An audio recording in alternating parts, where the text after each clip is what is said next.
మరో రోజు మరో కథ నా క్లౌడ్ కిచెన్ ఇంటి భోజనంలో.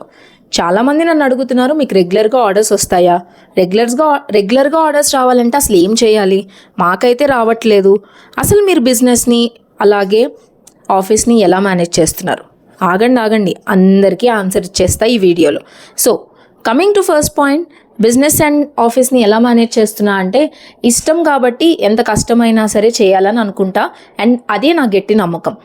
అండ్ సెకండ్ పాయింట్ ఏంటి అంటే, రెగ్యులర్గా ఆర్డర్స్ రావాలి అని అంటే మీరు ఖచ్చితంగా రెగ్యులర్గా మీ స్విగ్గీ అండ్ జొమాటో ఆన్ చేయాలి, కన్సిస్టెన్సీ మెయింటైన్ చేయాలి, గుడ్ క్వాలిటీ ఆఫ్ ఫుడ్ని మెయింటైన్ చేయాలి, అండ్ ఎస్పెషలీ ఇంపార్టెంట్గా ఫీడ్బ్యాక్ రివ్యూస్ని యాక్సెప్ట్ చేయాలి.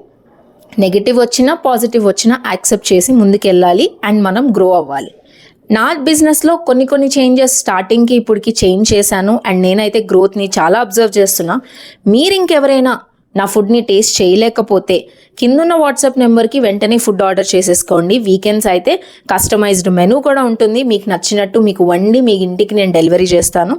అండ్ ఇంకా వీడియోస్ కావాలి అని అనుకుంటే కింద నా కామెంట్ సెక్షన్లో చెప్పండి, ఖచ్చితంగా నెక్స్ట్ వీడియోస్ చేస్తాను.